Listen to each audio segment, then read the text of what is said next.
The Apostle Paul spent roughly 3 years total in the city of Ephesus. Now, reading through the narrative, other than the direct reference to a given time span in verse 10, it might be hard to differentiate his time spent there in Ephesus with any other place.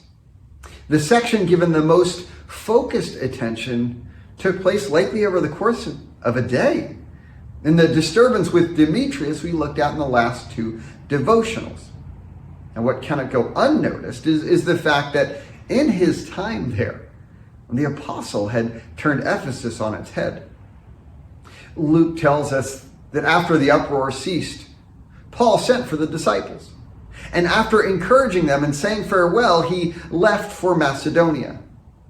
It's a rather uneventful departure, if you ask me, but hey, at least Paul got out without a beating.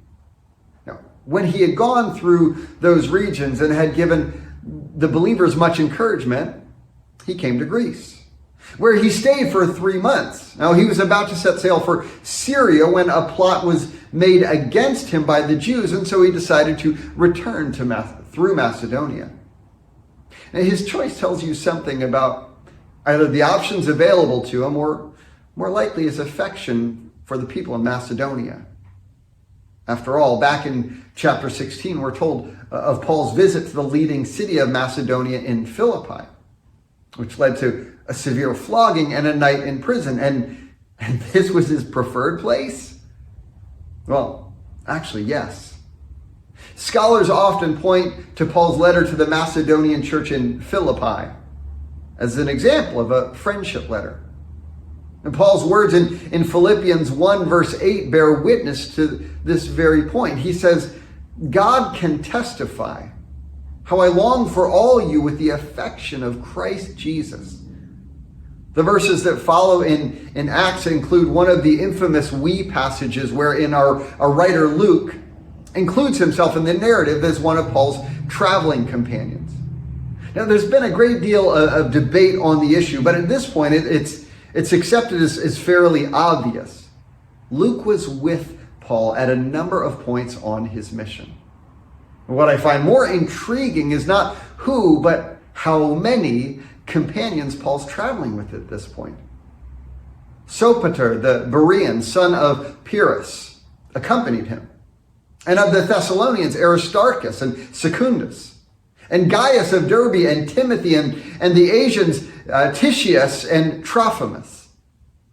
These went ahead and were waiting for us at Troas. But we sailed away from Philippi after the days of unleavened bread. And in 5 days we came to them at Troas, where we stayed for 7 days.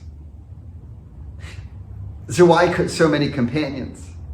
And from so many different places. Well, it's tied to the collection for the church in Jerusalem that Paul will deliver in chapter 21. And perhaps the enlarged traveling party would enhance security for the offering. Or more likely, each church was eager to have one or more of their own representatives present when it was given. This also means that this visit in Macedonia is connected to Paul's words in 2 Corinthians chapter 8. There, writing to his oft-problematic church, Paul says, we want you to know, brothers and sisters, about the grace of God that has been granted to the churches of Macedonia. For during a severe ordeal of affliction, their abundant joy and their extreme poverty have overflowed in a wealth of generosity on their part. This section is one of the most grace-filled passages in all of Paul's writings. It's tied to the grace of giving. Paul continues, for as I can testify, they voluntarily gave according to their means, and even beyond their means, begging us earnestly for the privilege of sharing in this ministry to the saints. And this not merely as we expected, they gave themselves first to the Lord and by the will of God to us. Isn't that beautiful?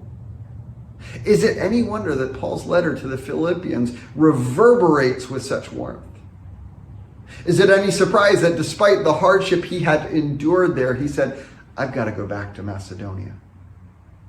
I pray that we would be people marked with the same warmth, the same generosity, that our lives would be filled to overflowing with the same grace we've received from our gracious and loving Lord. Have a blessed week.